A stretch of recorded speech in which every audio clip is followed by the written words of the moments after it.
Friday. Going into the weekend, I got a busy weekend. It has been, I referred to a listener who said that this was like highs and lows, like a roller coaster, highs and the lows of the stories I tell you. And I said yesterday, just be glad there's highs and lows. But yeah, this is like a roller coaster. This very much is like a roller coaster. And Americans are on it. We're on it together. And when it's over, hopefully Americans will get off that roller coaster together in an America that we recognize, that loves democracy, respects the Constitution and the rule of law. And when we get off this ride, if we should get off this ride together in that America, some of us will be crying from the deluge of emotions. Some will be hugging each other, comforting each other. Some will be stopping and just catching their breath. But we will be stronger. We will be stronger because there is not much that the next sociopathic, two-bit hustling grifter, clan cult leader can bring to the table that we haven't seen before. The next Trump-like figure that should rise to power like he has, he will have a hard time, he or she will have a hard time showing us something we haven't seen before after this. We now have a playbook. That's the thing about innovators. They make it so much harder for the next guy to come by and be original. I shudder to think what that even looks like. Somebody who can innovate the grift from the Oval Office to the next level of a Trump. I hope that person doesn't exist, but we will be stronger because of all of this. We will have a playbook. We will have seen it. We will have lived through it, like the many other crises that this country has lived through and endured together. And so we're going to get back on that roller coaster right now. And the beginning of this show, we're going to tick up. Tick, tick, tick, tick, tick, tick, tick, right? Most of you have been on a roller coaster. Ticks up slowly, then it drops you. We're going to tick up. We're going to tick up because we got a few things here that is just really good. Really good news, good developments on stories that we've been following. First, Comey and James. You know the case was dismissed because Halligan sucks at her job. And Pam Bondi sucks at her job. And Todd Blanche sucks at his job.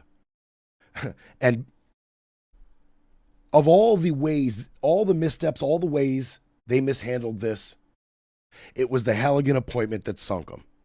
None of this is legal because Halligan was appointed unconstitutionally, says Judge Curie. Magistrate Judge Curie decided that, threw both cases out. Boom, done. In the case of Letitia James, I told you, Comey's got that statute of limitations, but we'll get to Comey, right? It's going to be tougher for them to re-indict Comey on these charges. But as far as Letitia James goes, a constitutionally appointed U.S. attorney certainly could come behind and re-indict her. Well, they tried. That's exactly what they tried. In Letitia James's case and Comey's case, Pam Bondi said, hey, we're weighing our options, but we're going to appeal. They didn't do that. They didn't do that with James. They didn't do that with Comey.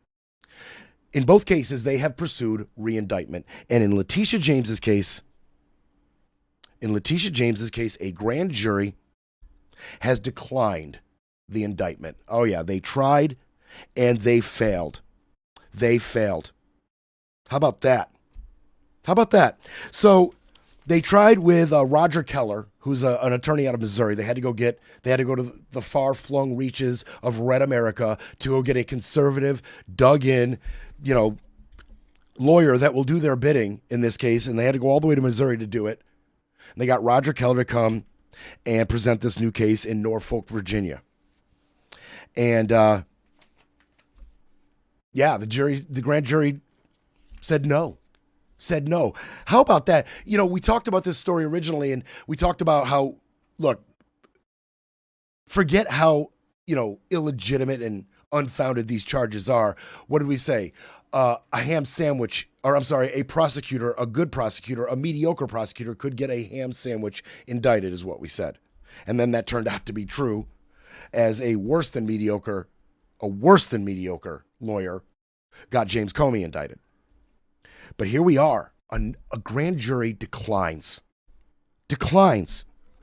James said, quote, "I'm grateful to the members of the grand jury and humbled by the support I have received from across the country. Now I will continue to do my job, standing up for the rule of law and the people of New York." How about that? That's awesome. Now, one source familiar with the matter said, look, this isn't the end for Letitia, unfortunately. It can be represented. This is just, celebrations may be a little premature, but that's still good news. I mean, it's really extraordinary, to be honest with you. And it's got to be just another black eye on Pam Bondi and this DOJ. I mean, there's no other way to see it.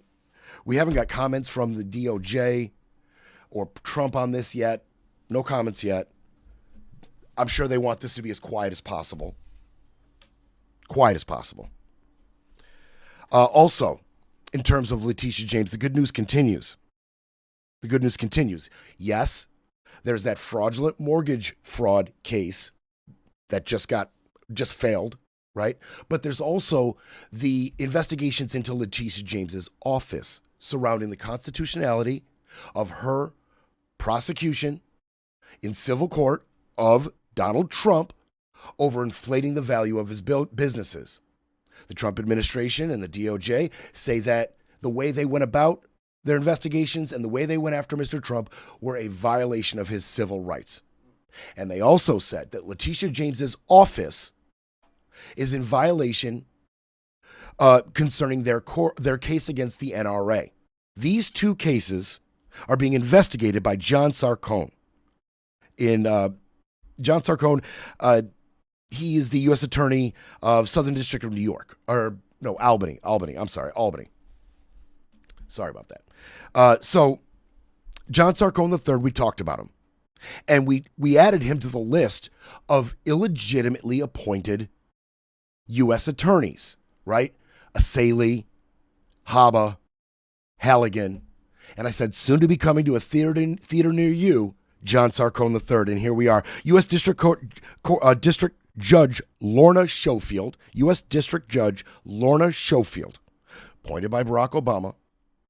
She is poised to toss him as prosecutor, toss him out of the U.S. Attorney's office. And she's saying, this decision wouldn't really have any teeth if I allowed him to continue working anywhere in that district. Not as assistant, not as special attorney, none of it. Quote, the only remedy, if one found an improper appointment, would cure that, which is the illegality, would be by disqualifying him. If I were to find that he was not properly acting as U.S. attorney, leaving him as first assistant and the office vacant wouldn't accomplish much, right? So he's not going to be able to work. It looks like, she hasn't ruled yet, but it looks like he's not going to be able to work in the district at all. Okay. Now, Sarcone himself, he's a Republican lawyer. He has run for office unsuccessfully several times. He has absolutely no prosecutorial experience at all. When his first 120-day interim posting expired, okay, the district judges in Northern New York declined to appoint him to continue the job. So what did Pam Bondi do? She appointed him a special attorney with an indefinite term. And that is where the rub is, right? They're saying, look, Pam didn't come back behind and appoint him U.S. attorney again in this matter like she did with Halligan or Haba. In this case, she appointed him indefinite special attorney, and then he brought the investigation. Then he conducted the investigation, and that is what their attorneys are going with. That's what the DOJ is going with. Their attorneys argued that complaints over whether Sarcone properly signed off on paperwork with his correct title of special attorney were squabbling over a form of substance. This court should not reach a legal conclusion that threatens to interrupt the process of the U.S. Attorney's Office unnecessarily. I don't think there's any dispute a special attorney has the authority to issue subpoenas.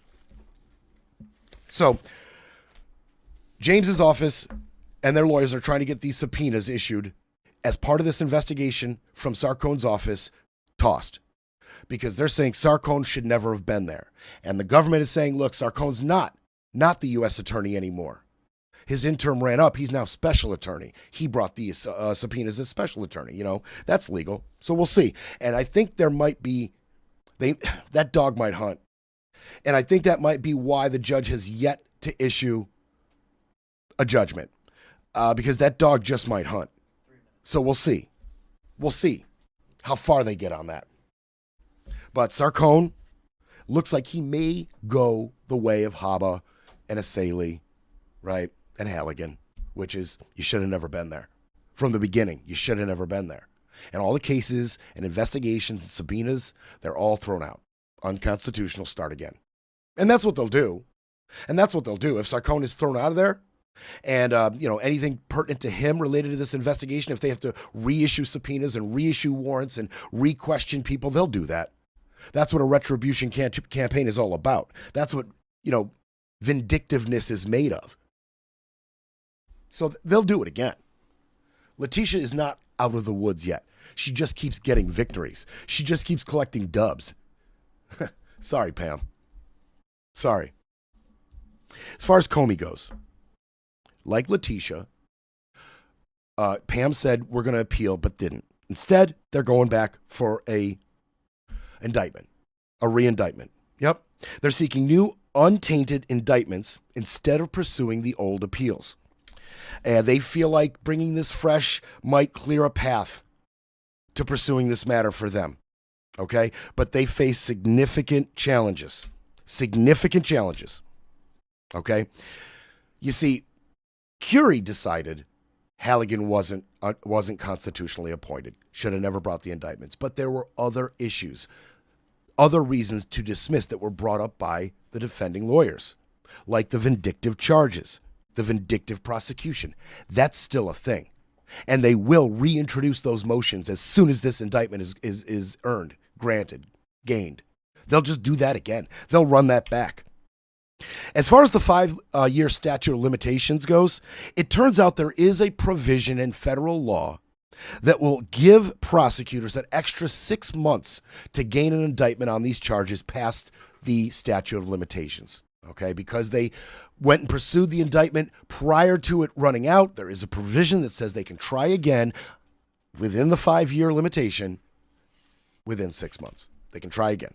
They got 6 months. So we were all excited about the statute of limitations, and that is part of the reason why Halligan rushed everything, couldn't even get prosecutors to come and bring this indictment to the grand jury with her, why she had to do it by herself, was because they were crunched for time. But now they have a little bit more. Okay? As far as James goes, there's actually a statute of limitation on Letitia as well. That runs up in March, so they better get a move on. They just failed to get an indictment in Virginia. We'll see what they come up with. But they got to get a move on. And there's other problems. There's other problems with Comey's indictment. Okay? Not only is there the vindictive prosecution, okay, there is the mishandling and misappropriation of evidence in the investigation, specifically involving Comey's friend and lawyer, Daniel Richman. This is going to be a big problem. And the thing is, all of these problems were mounting before Curie decided Halligan was unconstitutional. Before Curie, the magistrate judge, made that decision, Magistrate Judge Fitzpatrick was weighing these issues, and it wasn't looking good. They're just going to pick up where they left off with the outstanding issues with these charges. Okay? They're just going to pick right up. And Fitzpatrick said a lot about it. Curie said a lot about it. And they're going to have the same exact difficulties. It's time for a quick break. Then we break some more. You're listening to Brett Breaks Things.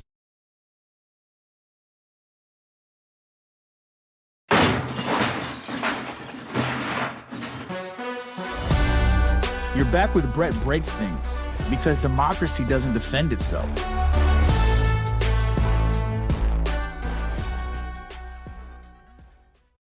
Okay.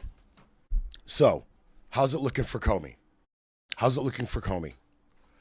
Oh, and by the way, I wanted to play this. Abe. I should have came in with this. We talked about Abbe Lowell a lot. He was the defending attorney for Letitia James. And he had something to say about this failed grand jury indictment I mentioned earlier. I forgot to play his video, and I absolutely want you to hear from Abbe Lowell, and we'll continue with Comey after this. Were you surprised that they couldn't get her indicted today? I have to be surprised. I've practiced law for a long time. And in my experience as both a prosecutor when I was that in the Justice Department and as a defense attorney, I can't tell you a time in the federal system, not the state system, where a federal prosecutor thought a case was strong enough to bring to a grand jury, and the grand jury has said no. So you haven't seen anything like this before? I have not. Coming from Abbe Lowell, that says a lot. I keep calling him Abbe. Never seen anything like that. This just highlights how weak and feeble and vindictive all of these charges, all referred by Bill Pulte. Keep that in mind. Letitia James, Adam Schiff, Lisa Cook, all referred by Bill Pulte. We got time for you, Bill. We got time for everybody. We're going to go as long as we need to go today. I don't know if it's going to get into overtime. I'm talking pretty quick today. Maybe I had too much coffee. But today's going to take as long as it takes. And Bill, oh, your moment's coming. Bill, you're getting fired. You're getting fired. All right. So, I mean, honestly, what Abbe Lowell's telling you there is he's never seen a grand jury say no to an indictment like this. Never seen it. And it just highlights how weak all of this is. And when we talk about how weak this is, and we talk about this Comey case, and we talk about, yes, the vindictive prosecution and the missteps, you got to talk about this Richmond thing. Daniel Richmond was Comey's lawyer and friend for years. Okay? He was his friend, his lawyer. He is now suing the DOJ. He's suing the DOJ over evidence that they gathered years ago, and then used against James Comey in this case. He's suing him. We're talking about his iPhone, iPad, hard drive, all seized years ago on a classified information case years ago and used again here. Can't do that. We'll get into that. Richmond himself is a Columbia law professor, and he is asking a federal court. He is asking Judge Colleen Codley.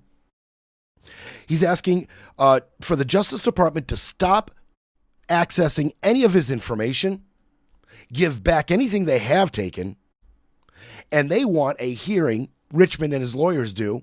They want a hearing on whether the Justice Department has violated his rights. He said the Justice Department still having access to his files is a callous disregard of his Fourth Amendment rights protecting against unfair searches and government seizures. There is no lawful basis for the government to retain any images of Professor Richmond's computer, whether stored on the hard drive or anywhere else. The government's conduct has deprived Professor Richmond of his constitutional rights, and the injury to Professor Richmond will continue if his property is not returned.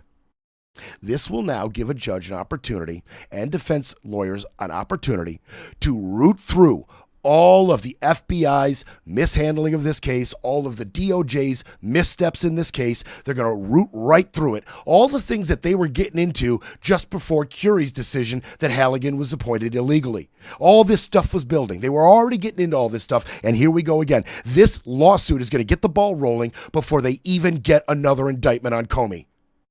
The ball is going to get rolling. Okay?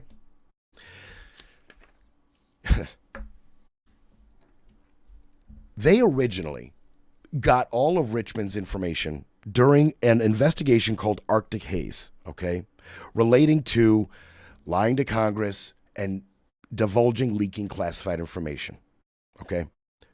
just after 2020, Operation Arctic Haze.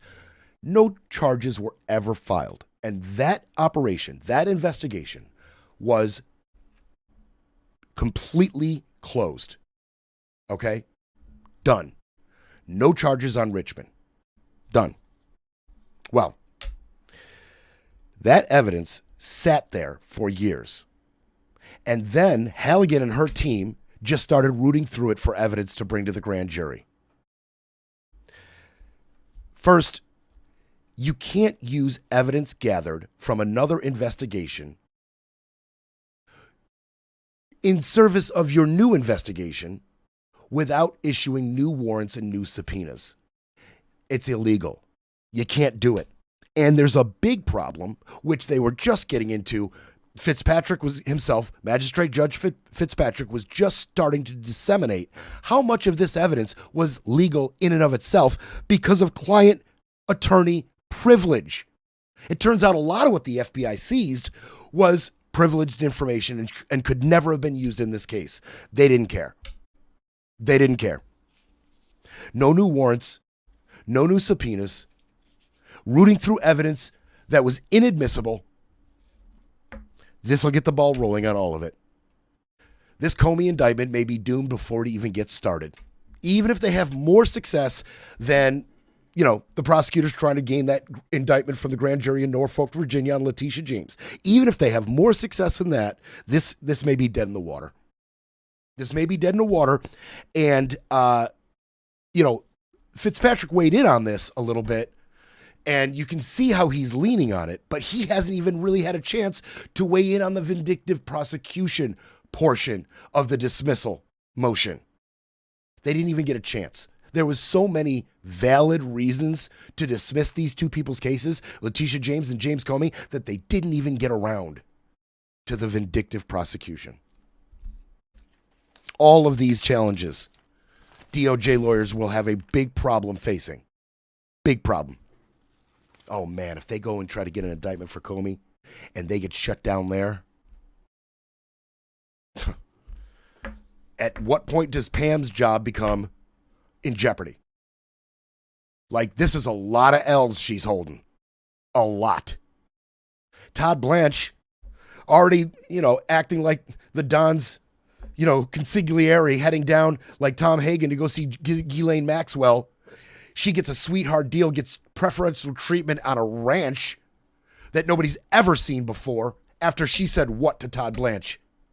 That's a big problem optically. And now, as far as optics go, Pam, you're not doing your job very well either.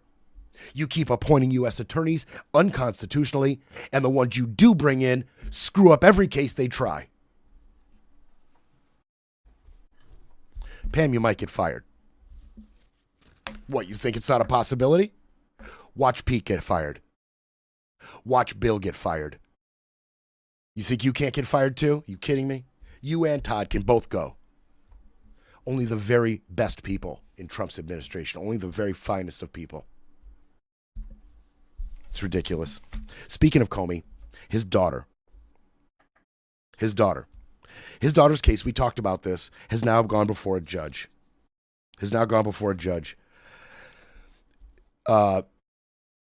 Comey's daughter, top prosecutor in New York, just to catch you up, top prosecutor in New York, Maureen Comey. She, criminal cases against Ghislaine Maxwell, Jeffrey Epstein. She just wrapped up a case against Sean Diddy. She gets all the high-profile cases because she's the best. She's the best. Trump Justice Department fired her. All they cited was Article 2 of the Constitution. Executive power is vested in the president. That's the reason they gave. And her boss, U.S. Attorney Jay Clayton, when it came time for him to fire her, he said, all I can say is it came from Washington, and I can't tell you anything else. That conversation took place just 3 months after Comey received a exemplary review from that very same Jay Clayton. Commendation after exemplary review, after high-profile case. She was a rising star and the best of the prosecutors in New York, and she got fired because executive power is vested in the president. Well, she sued. She sued. Okay?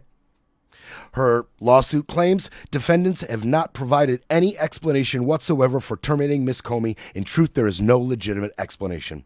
Rather, defendants fired Miss Comey solely or substantially because her father is former FBI Director James B. Comey, or because of her perceived political affiliation, or both. Or both. Yep. Now, by the way, in the lawsuit is the Department of Justice, Pam Bondi, Blanche, others, all named in the lawsuit. And it's hitting a small snag, which is why I want to mention it real quick. Although this was moving forward nicely and looks like her lawsuit has a lot of veracity, it is important to understand Comey's legal team wanted to move forward with discovery, right? The exchange of evidence by both sides, discovery. They wanted to move forward. Well, it turns out the judge says, look, I need to weigh in on whether this should have been brought to the Employment Arbitration Board first before it ever got here. And that's what the defendant, the lawyers defending the DOJ are saying. They're saying, look, this shouldn't even be in front of this judge. This should be in front of the Employment Arbitration Board. They should handle matters of unjust firing. By the way, the judge is Jesse Furman. That's the judge who has to rule on this. He's a Barack Obama appointment, appointed by Barack Obama. So he's got to decide whether it should even be in front of him or not. If he decides it should be where it is, they will quickly move on to discovery, and this thing will go forward. Probably with a really high chance of success by Comey and her team, to be honest with you. She wants reinstatement. She wants back pay. She wants reinstatement, and she wants back pay, and she wants to find out if they violated her rights firing her. So, how's it going, Pam? Quick temperature check on the DOJ right now. How's that retribution campaign going? Have you checked in with Bill Pulte lately? Has he brought any more referrals that you can run with and fail? Oh, no? You haven't heard much from Bill lately. Is that right, Pam?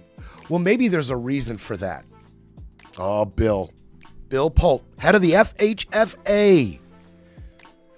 Criminal referrals to the DOJ for Adam Schiff. Criminal referral to the DOJ for Lisa Cook. Criminal referral to the DOJ for Letitia James. How are those going for you, Bill? It's going poorly for Bill. Let me just fill you in. It's going very poorly for Bill, and we're going to get into just how bad this may get for Mr. Pulte. You're going to get fired. We'll be back to break it all down. You're listening to Brett Breaks Things.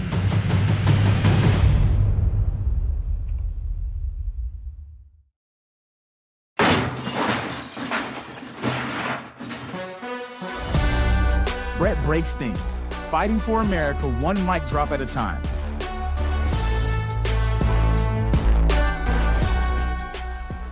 Okay. Yeah, we're going to get into Bill Pulte because we're going to crescendo with what was burning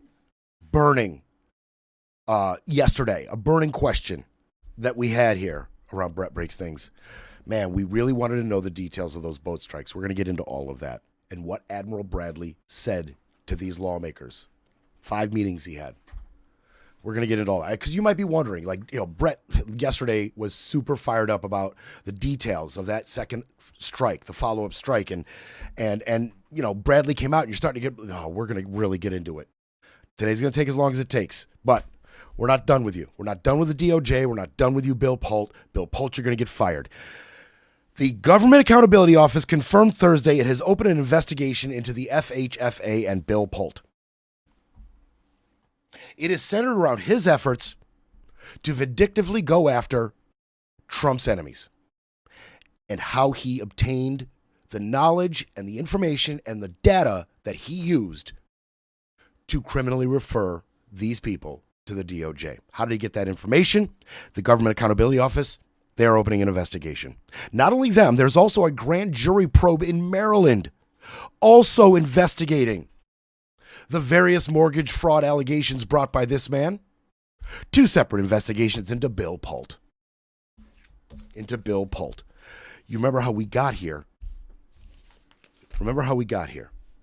Months ago, when we were talking about these Bill Pulte referrals, I kept bringing up Joe John Allen. Remember that name? He's the IG at the FHFA. You see, the normal way we do things before Trump took office is the IG would investigate, and then the IG, Joe John Allen, would criminally refer to the DOJ. And all of a sudden, Bill Pulte gets in the head of the FHFA, and he doesn't have a lot to say to Joe John Allen. Not much use for that guy, as he started referring criminal cases to the DOJ by himself. The head of the FHFA never does that. It's the IG's job. Keep that in mind. Fast forward to a conference call at Fannie Mae, which Bill Pulte oversees, that and Freddie Mac. And all these Fannie Mae bigwigs are on this conference call. And the head of marketing, Lauren Smith, in some emails and conversations, starts talking about the investigation that she was assisting in with Bill Pulte. And all of the bigwigs at Fannie Mae were like, wait a second, that's not legal or could be dubious, some of the stuff you're talking about. They launched an investigation within Fannie Mae. The Fannie Mae investigators then handed over a bunch of evidence to Joe John Allen. And Joe John Allen's last duty, last official business as IG of the FHFA was to hand a criminal referral himself over to the Department of Justice. Everybody who investigated at Fannie Mae was fired. Everybody surrounding this was fired except Lauren Smith. And Joe John Allen himself was told, hit the bricks. You're no longer IG. Only Lauren Smith kept her job. That is what they are investigating. How and why Lauren Smith acquired data, loan data, loan information, mortgage information on these people, why she did it, and how she did it. And how does this relate to Bill Pulte? He's under investigation, and he's going to get fired. This dude has been spouting off about Jerome Powell. He can't keep Jerome Powell's name out of his mouth. Trump is trying to walk kind of a fine line with the whole reserve, the Fed, the Fed board. Jerome Powell's going to be gone in a little bit. He starts installing his sycophants on the board. He's working on it, trying to get Lisa Cook fired so he can install yet another. And Bill Pulte just can't stay out of the media, can't keep Jerome Powell's name out of his mouth, right? How are those cases going, Bill Pulte? How are those criminal referrals going, by the way, on Lisa Cook, Adam Schiff, and Letitia James? You're failing at all three. All three of your referrals have garnered nothing, achieved nothing. Don't forget, he's been fighting with Scott Bessent, Treasury Secretary, who Trump loves. He accused Bessent of, quote, bad-mouthing him to Trump. He's petty. He's a child. Causing problems within the upper brass of the administration. And don't forget, he went marching out onto the Mar-a-Lago lawn, past any of the advisors, the people who do fact-checking or run the numbers or kind of run things over before it gets to Trump. He went right past them because he's Bill Pulte, and he suggested to Trump a 50-year mortgage, which everybody hated. Republican, Democrat, Independent, everybody hated it. Made no sense. It was stupid. It was dumb, and it made Trump look stupid because he immediately went out right after his meeting with Pulte and said, hey, 50-year mortgage, sounds great. And the whole world said that sounds stupid. And he looked stupid. Now, it's not clear how long this investigation will take. I'm here for it. I'll be right here. Can't wait. Cannot wait. And it's so funny because when we originally went over this story and I told you about Joe John Allen referring this, I said, it's probably going to die there. It's probably going to die there. Bill already fired everybody. We haven't heard a word about it from Pam Bondi or Todd Blanche or Trump. It's probably going to die. Well, it hasn't died. It's got life, Bill. It's got a lot more life than your tenure at the head of the FHFA. Can't wait to follow up on that. Let's keep it moving. Let's keep it rolling. It's a bit of a non sequitur, but I don't care. I'm just going to keep it rolling. We're getting it all in today. As we go plummeting down on that roller coaster, I told you a really feel-good story. We've been doing redistricting for a while. right? I did that one show about 3 weeks ago where I kind of tallied up where we were. I loved that show. Kind of centered us and let us know where we are in this fight. I talked about Missouri, North Carolina, Ohio. I talked about Indiana. I talked about Illinois. I talked about Florida. I talked about a lot of states, Utah, and where they were at the redistricting.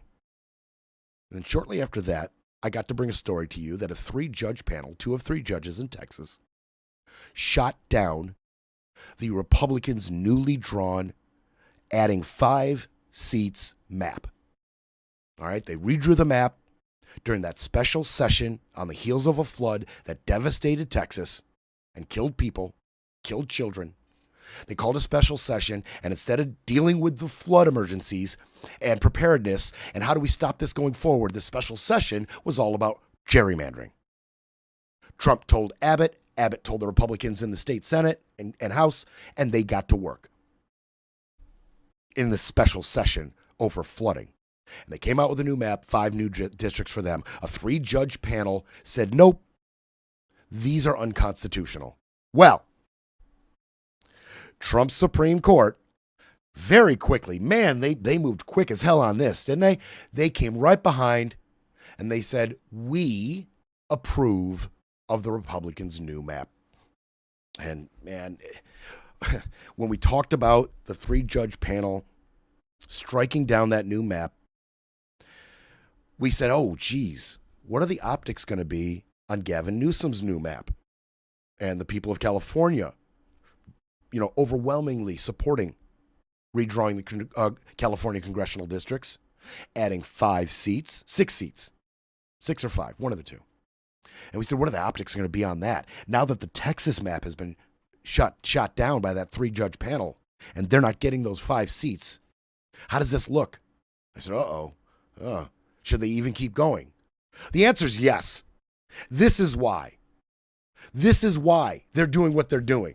Thank you, Gavin Newsom, for having more foresight than I do, being much more savvy politically than we all are, and going forward with this as quickly and as decisively as you possibly can. Because how about that? Trump's Supreme Court, just boom, your maps are good, Texas. Go ahead and gerrymander even further. And now we absolutely need those new districts in California. They're essential. Fighting fire with fire. We absolutely have to have it. We have no choice. John Garamendi talked about this. Let me ask you this before we go, because we just have this news into CNN, and that is that the Supreme Court will allow Texas to use the new congressional map, which, as you know, was redrawn by Republicans, quite unusually in the middle of the decade, not immediately following a U.S. census, to favor Republicans there. How do you think Democrats should respond to that? Should more states other than California redraw their own maps, blue states, that is? Well, first of all, let's understand the Supreme Court. The Supreme Court is marching side by side with Trump on most every issue. And here's another example where the Supreme Court simply said, okay, we'll go with Trump on this one. What can we do? Well, we're doing it in California. As a result of what Texas did, we took this issue to the voters of California and said, we're going to do new maps. Here are the new maps. What do you think? You approve? And there was overwhelming approval of the new maps, which do give an advantage to the Democrats, perhaps as many as 5 seats to match the 5 seats in Texas. Other states are pondering this. Obviously, Trump is very, very involved in pushing legislators in Republican red states, Indiana, to continue to attempt to redraw the lines to give the Republicans an advantage. He's trying to control the next Congress through the use of the redistricting. It is wrong. We didn't want to do it in California, but if Trump is going to do this, then we have to fight fire with fire. Yeah, and the pressure he's talking about, like I said, I jumped in there, is Indiana. They tried to go forward with redistricting in Indiana, and guess what? Even though the governor was on board and Trump was threatening everybody, a bunch of top Republicans in Indiana said, no, we don't see the point of this. This is setting a dangerous standard. We don't want any part of it. We already have a majority here. Why would we gerrymander? And on the other side, the other side of the coin, you've got J.B. Pritzker in Illinois saying, no, this gerrymandering stuff is too much. And we already hold a vast majority. I think they've got like 15 or 19 or something like that. There's like only 4 or 5 districts that aren't blue in Illinois. And Pritzker says, I'm not down. Okay, so where are we? The Republicans hold a 220 to 213 House majority. 3 seats right now are vacant. We have 333 days till the midterms. This is going to heat up and heat up and heat up. We got to fight fire with fire. Breaking politics, breaking narratives, breaking news. But first, we need a coffee break.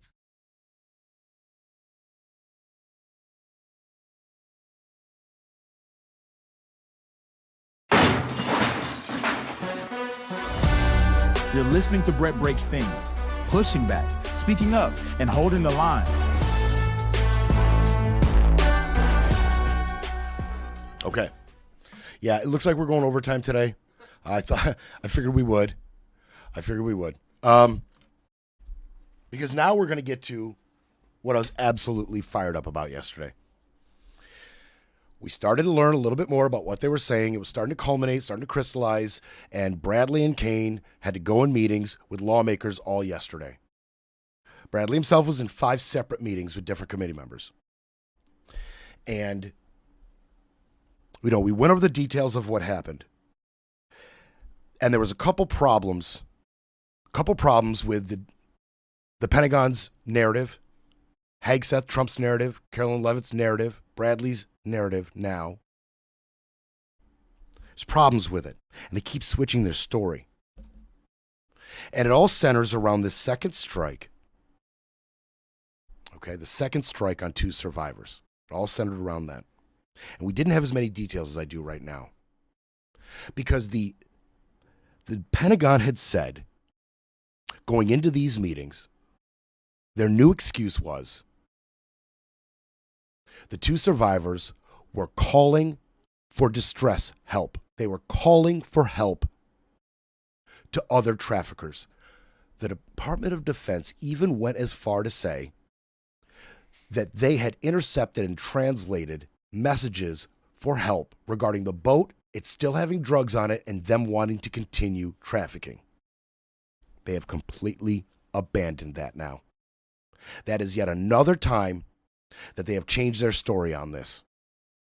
And don't forget, 7 sources with firsthand knowledge of the orders said Pete Hegseth's orders were to, quote, kill them all.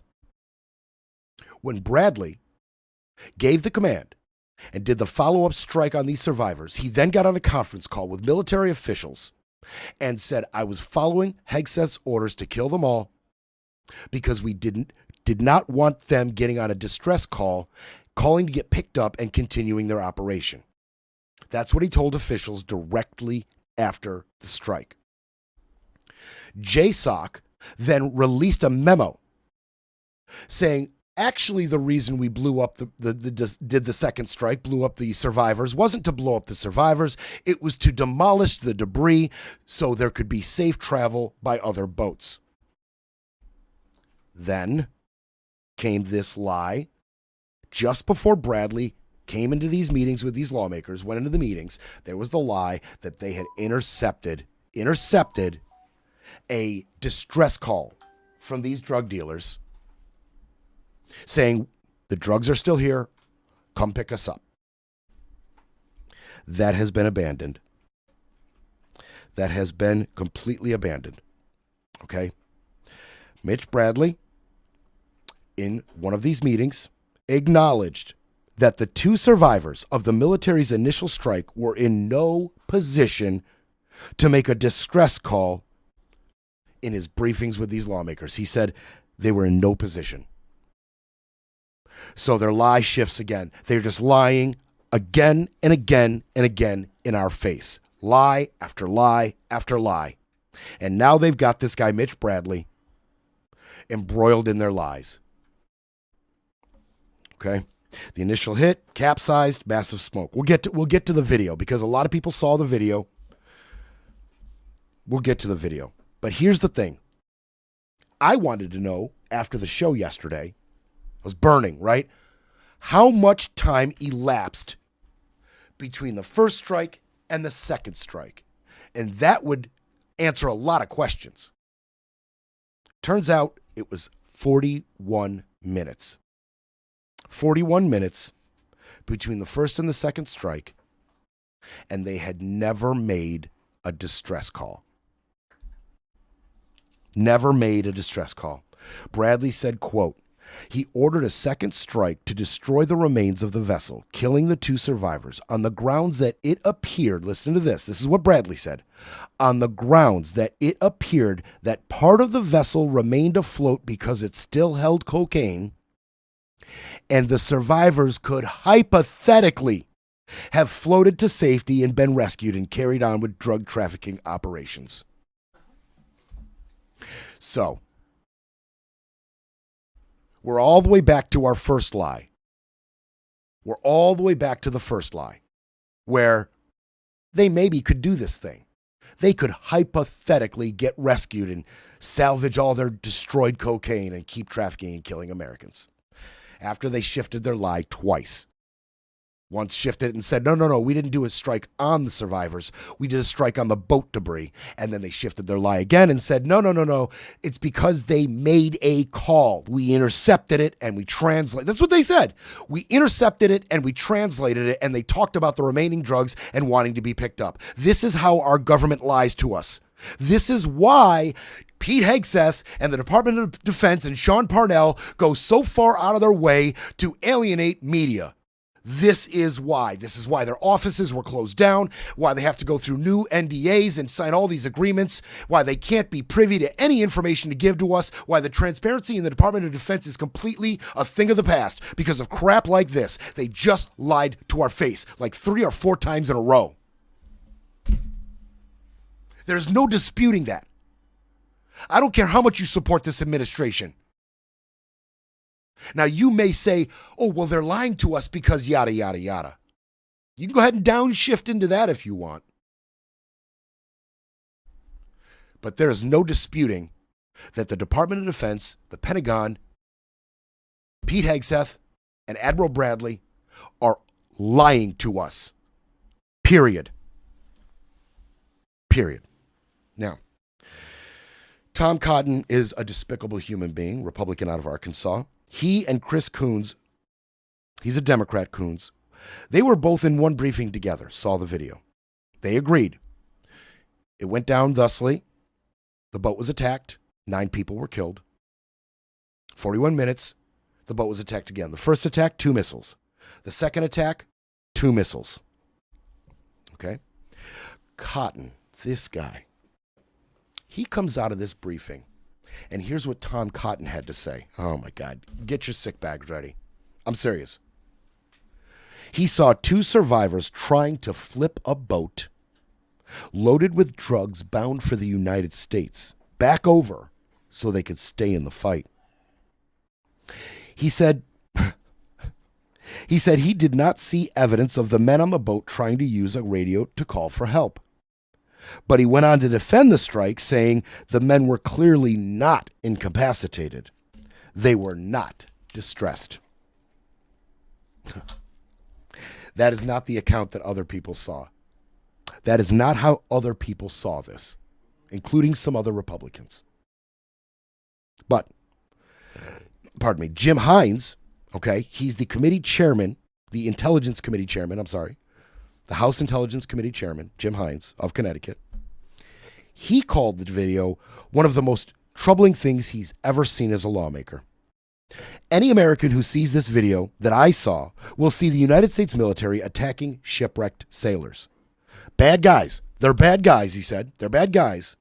But attacking shipwrecked sailors, yes, they were carrying drugs. They were not in the position to continue their mission in any way. The end result was 2 individuals without weaponry, without tools of any kind, clinging to a wrecked boat. The decision was taken to kill them, and that is in fact what happened, and that was pretty hard to watch.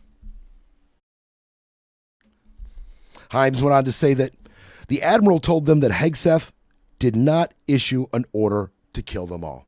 Okay, so we're just being clear, Admiral Bradley.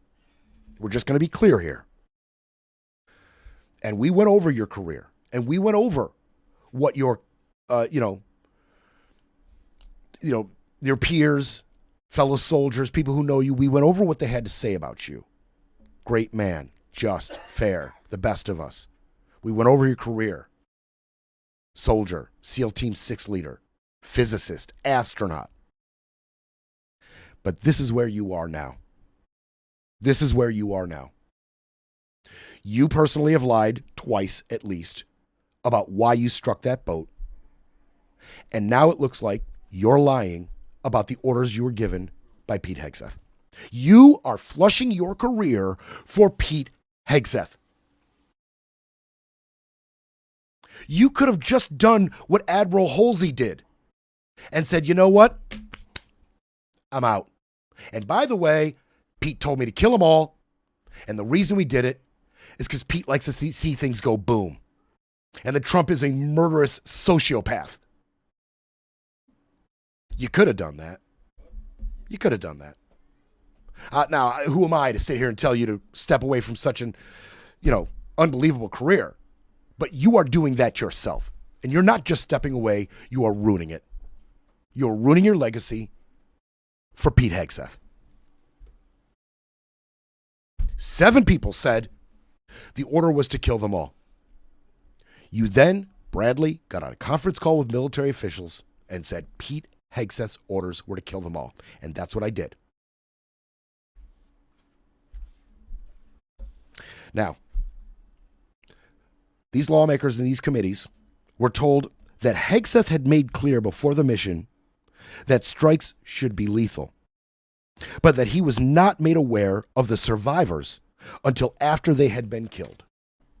Okay? And Hegseth himself said that he observed the initial strike on the boat, but then had other things to do, so he left to attend them. And then later on, he learned about the strikes. That seems plausible at this point. That portion of it seems plausible. And Republican lawmakers, of course, are willing to come out and defend him. Some are. Some are, like Rick Crawford of Arkansas. I feel confident and have no further questions for Hegseth. Well, I got news for you, Pete. That's just one. That's just one. We need to wait for this Armed Service Committee investigation. The House and the Senate, Armed Service Committees are investigating your actions, your orders, the orders and actions of Admiral Mitch Bradley. There's an investigation. I want information on that conference call. I want to know exactly what was in the executive order signed by Pete Hegseth on this mission. I want to know exactly what Pete Hegseth told Mitch Bradley to do. I want to know this. I want this committee to do its job, both of them. We are coming back for overtime because I'm not done with you, Mitch Bradley and Pete Hegseth. Not done with you, Trump. Sycophants who want to defend this crap. We're coming back for overtime. It's time for a quick break. Then we break some more. You're listening to Brett Breaks Things.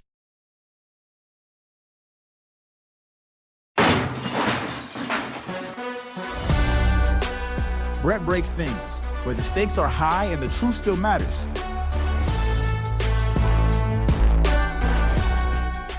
And they weren't calling, radioing in, anything like that. I mean, if they had a radio device on them, it must have been really small, because it sure wasn't apparent from looking at the video, and they certainly did not appear to be signaling to anybody. Can you square that with Senator Tom Cotton saying that they were trying to flip a boat that was loaded with drugs that was bound for the United States? Is that what you saw? That's patently ridiculous. I mean, that's not true in your view. Gosh, Admiral Bradley didn't even pretend that that was the case.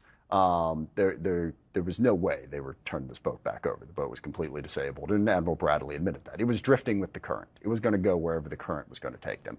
And I don't know, I didn't see all 48 minutes between the first and second strike, maybe for the first 10, but it appears that the boat was split at least in half. I mean, there was this tiny little bit of the bow that was still, capsized. They weren't trying to flip anything over, first of all. Second of all, there is the claim that the drugs still could have been there. There's no real evidence of that. You see the first strike, boat's on fire, flips over, maybe in that tiny portion of the boat. But that's speculation, and it certainly wasn't clear from the video. Okay. So the Armed Service Committee investigations. All right? He's saying what many people came out of those committee meetings, those briefings were saying. There was no chance for these people to continue fighting. No chance. Jack Reed, he's the top Democrat on the Senate Armed Service Committee. And Roger Wicker is the chair, Republican chair of the Senate Armed Service Committee. And they have jointly announced their inquiry into what happened.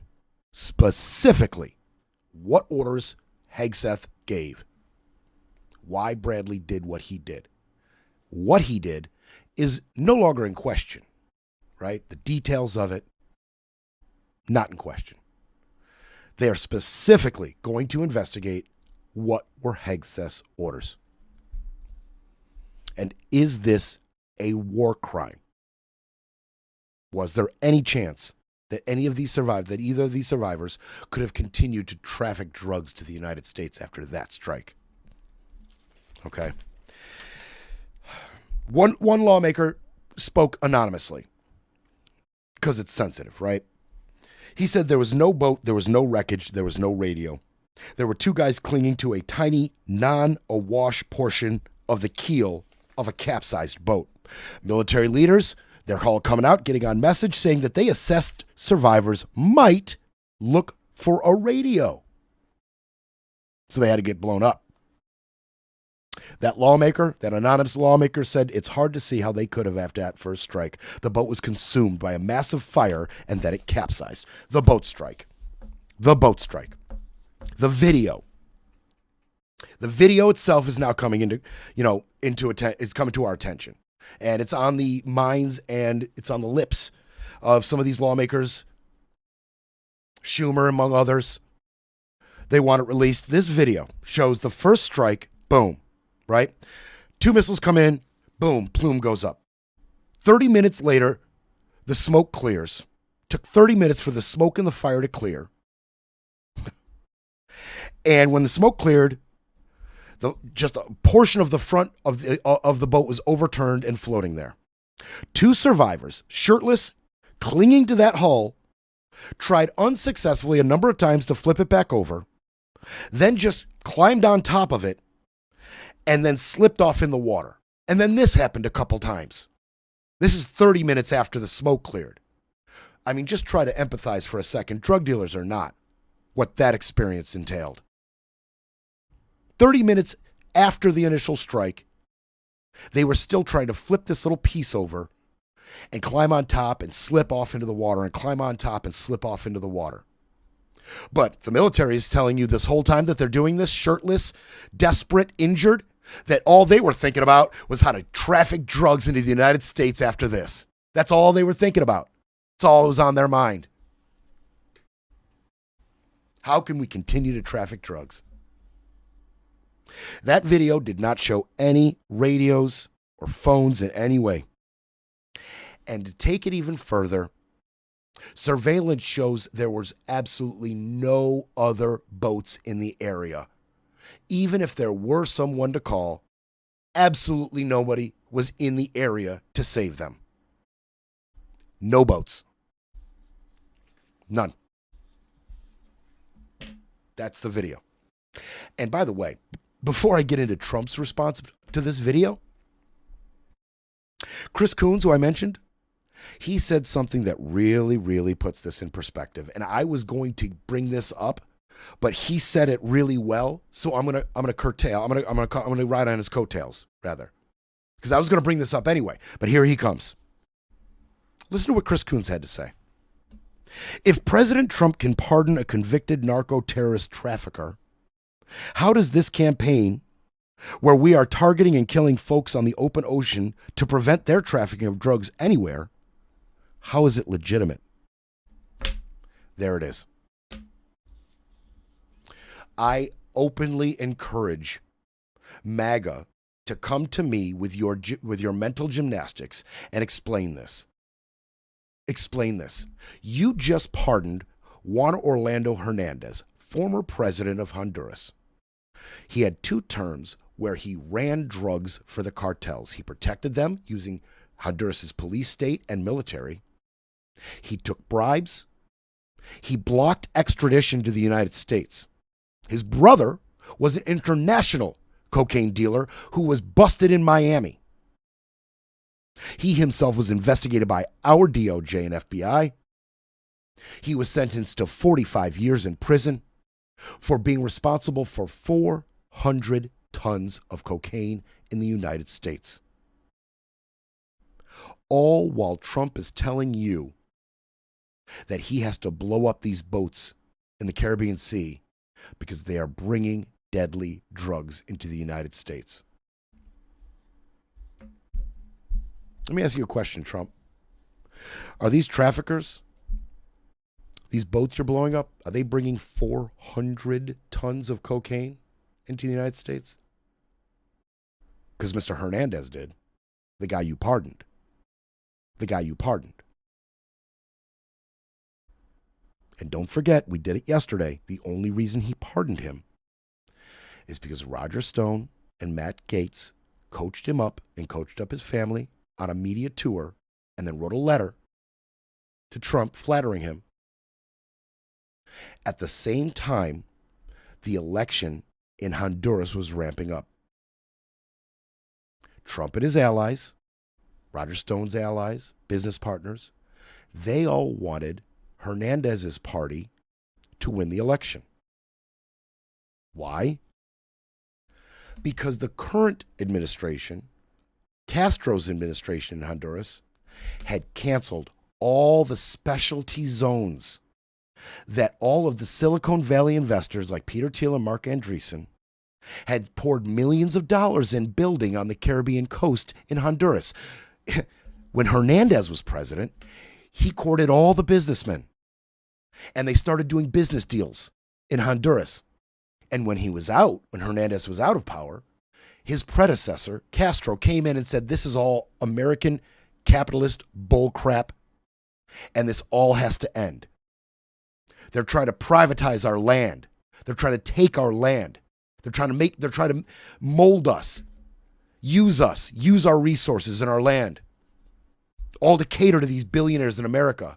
We're not doing it anymore. So Castro canceled all of those ZETs, or special zones of economic development. All the money that Thiel and Andreessen and all of these investors had poured money into, Castro canceled all of it. Well, the conservative candidate, Esfura, who is Hernandez's handpick to take over, and the Trump administration's handpick to take over, he's going to reinstall those ZETs. And he's going to be sympathetic to Trump's demands. He's going to play ball. So Trump pardons Hernandez to sway the election in the conservative party's favor, because there are some factions, there are some voting, blocks. There are people in Honduras who like this guy. Now that election is so close, it is still being hand counted right now. Would it have been that close if Hernandez hadn't been out politicking in Honduras after his 45-year conviction was overturned by Trump?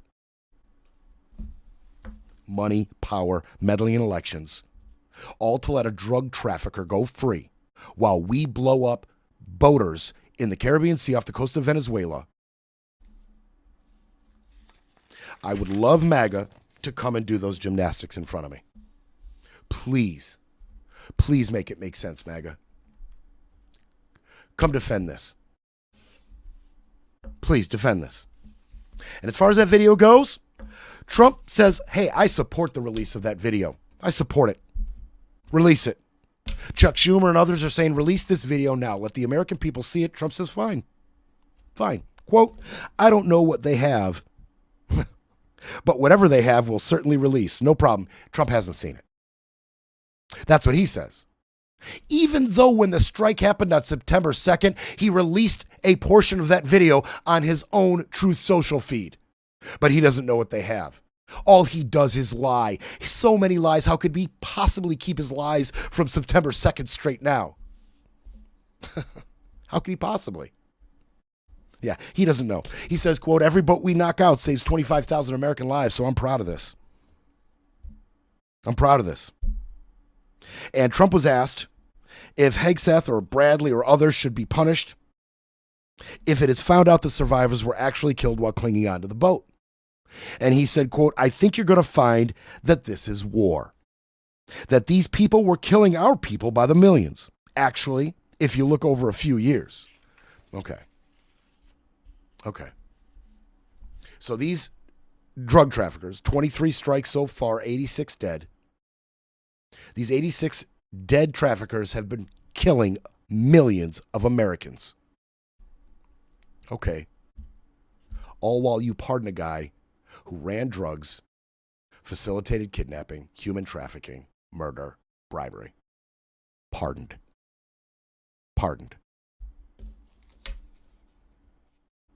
And why are they blowing up Venezuelans? Why off the coast of Venezuela? All the dirty details attached to this. Why Venezuela? It's going to be right here. I think you're going to find that there's a very receptive, this is Trump. I think you're going to find that there's a very receptive ear to doing exactly what we're doing. Taking out those boats. And very soon, we're going to start doing it on land too.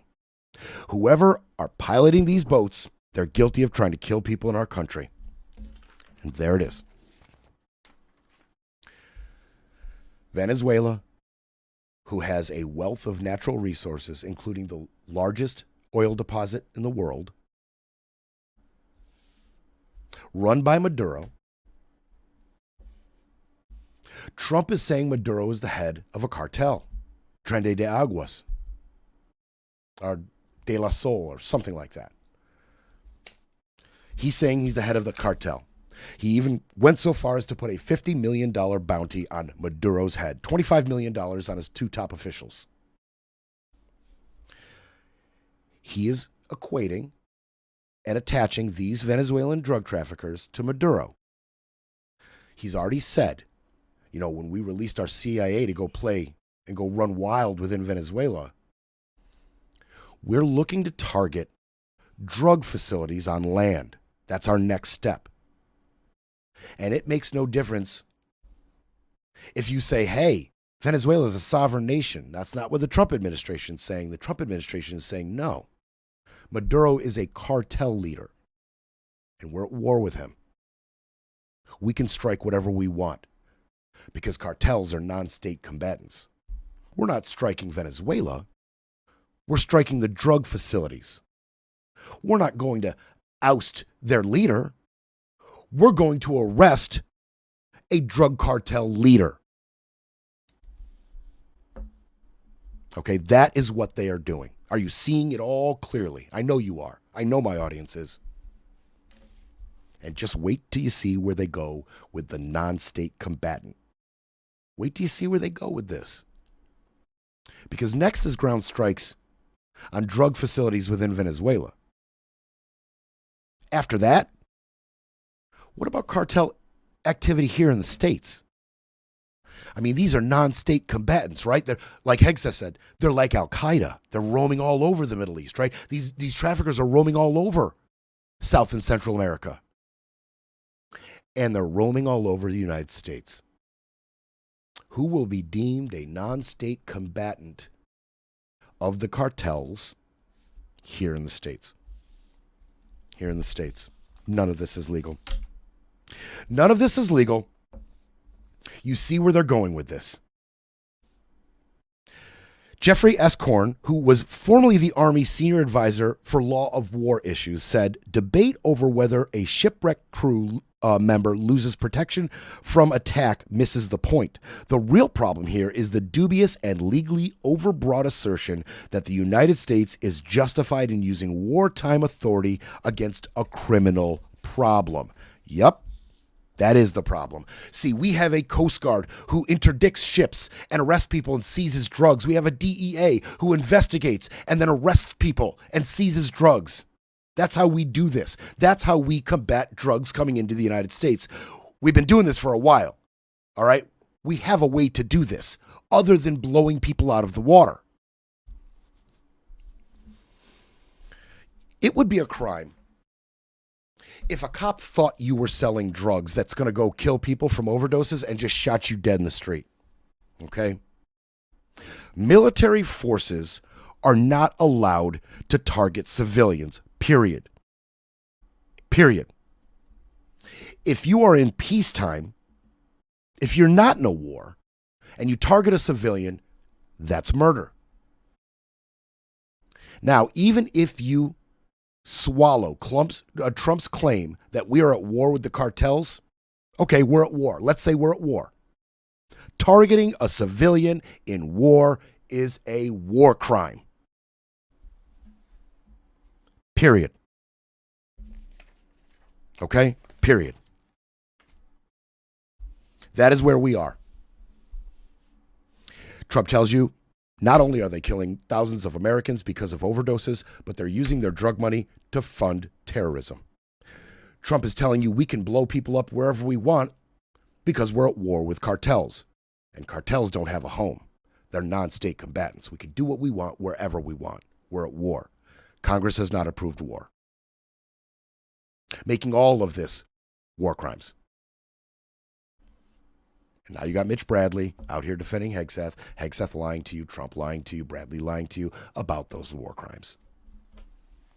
And while all this is going on, by the way, they struck another boat just yesterday. 4 dead. They keep it up. They keep doing it. They're just going to keep doing it. Hegseth promised you at that cabinet meeting it was going to ramp up, and we're going to continue to do this. That's what he promised, and he is fulfilling that promise. Obviously, this will develop, but now we are waiting for this Armed Service, House and Senate Armed Service Committee investigations. That's where we are. If you want to know where we are right now, if you want to center yourself, you have now heard the lies. You have now on this show heard the lie from the Department of Justice, Department of Defense, and the Pentagon morph and shift a number of times. We've heard Bradley lie. We've heard Hegseth lie. We've heard Trump lie. Okay, we've heard the lies. We know about the video. We know about the orders. Let's let the Armed Service Committees do their job. Why do I have faith this time? Because the chair of the Senate Armed Service Committee is Roger Wicker, and he is fired up. This may actually go somewhere. That's where we are with this right now. And Jeffrey said, don't focus on impeaching Hegseth. In the tribal nature of Congress right now, it is an absolute non-starter. Let's all just wait for the investigation. And that's where we are. And I just want to tack this on to the end of the show because we just plummeted, right? I ticked you up with all that DOJ stuff in the Comey and James case, and then I dropped you with the Supreme Court's ruling and the lies that Mitch Bradley, the best of us, is telling, to lawmakers in these meetings. I dropped you down. We're going to start just a little small uptick before I leave you today. Mike Johnson has dodged a lot of bad media over the last few weeks. Since the end of the shutdown, you haven't heard much from Mike Johnson. But I'm here to tell you that there is a bubbling, boiling revolt in the Republican House right now. Elise Stefanik even said, Johnson is a political novice. We're talking about Republicans here. Johnson is a political novice and predicting that the majority of Republicans would vote for new leadership right now. If there was a vote held right now, he would be out. That's what Stefanik said. That's what Stefanik said. One congressional aide responded to that, by the way. Came out here to defend Mike. He didn't want to, no comment out of Mike. He told the New York Times that Stefanik should be more grateful to Johnson for what the aide called a fake job and fake title that she has. Okay, all right, fine. So they start sniping at each other. But these are cracks. These are cracks. House Republicans have been derailing Johnson's agenda, withholding their support for legislation that he now wants to get passed now that they're back. And speaking of now that they're back, that's another thing. They're really, really pissed about how long they kept the House out of session. Some of these Republicans have work to do in their districts. Some of them are in heavily fought over districts, and they know that everything they can do is going to make a difference from now to the midterms. And Johnson completely robbed them of that opportunity to make a difference for their district for quite a long time during the entire shutdown, and they're pissed about it. They're pissed about it. And there's a new discharge petition That's right. Republicans, once again, are going to simply go around Mike Johnson. A new discharge petition has been introduced by Anna Paulina Luna, Republican out of Florida. This one is about not allowing lawmakers to trade stocks. Remember, we went over that 4 or 5 months ago? Right? They were discussing it in the Senate. Well, the House Republicans, they want to go forward. They want to make it so House members, lawmakers, congressmen cannot trade stock. Johnson has already said, he said he believes members should be able to own stock. Boom. He told some news outlet, Punch News or something. He said he believes they should be able to own stock. So Anna Paulina Luna said, look, I'm not even going to go to Johnson with this. He's already in the tank. We're just going to go around him. We just saw it be wildly successful with the Epstein files. We're just going to go around this dude. New discharge petition out of Anna Paulina Luna. Just go right around him. Yep. Nancy Mace. Nancy Mace is pissed. All the women of the Republican Party in the House are pissed. There's something about the women in this party in the House that they just don't like Mike Johnson. We know Marjorie Taylor Greene doesn't like Mike Johnson, and Nancy Mace doesn't like Mike Johnson. And Mace and Taylor Greene, Mace and Marjorie Taylor Greene are going to get together. Mace says she wants to meet with Greene. She wants to pick her brain about the bull bleep that's going on in the House. That's her quote, including members being taken for granted, the need to use discharge petitions to get bills passed, and Johnson cannot codify any of Trump's executive orders. Mace said, told Axios specifically, I don't like Mike Johnson. We need change. We need change. And the final nail in Mike Johnson's coffin could be the ACA subsidies. It turns out more Republicans in the House want this to get done than we may have thought. And Johnson is standing in the way. He said himself, I'm guaranteeing nothing in terms of a vote on the ACA subsidies. He said, John Thune can do what he wants in the Senate. I'm guaranteeing nothing in the House. Well, a lot of Republicans are getting really pissed off because they know they will be out of a job if Americans in their districts cannot afford health insurance, or have to decide between their mortgage or health insurance, or their car insurance or their health insurance. Double the premiums, no subsidies. Nobody can withstand that, especially not in poorer red districts. House Republicans know this, and they want something done. Johnson is an impediment to them keeping their jobs. When I first took over this show, he said, first couple days, I said, you may really see some dissension from the Republican Party when he starts to threaten their jobs, because then the rest of it is moot. None of the rest of it matters, right? If he can't, if being loyal to Trump and Trumpism, at the very least, can't keep their jobs intact, then what the hell is the point of any of it? When their gravy train ends, you will see dissent. And here we go. Now, Trumpism and Johnson are threatening their job, their gravy train. And the cracks are showing. 333 days till the midterms. And House Republicans know it. Maybe these ACA subsidies aren't quite dead yet. Enjoy your weekends, kids. I'll see you Monday.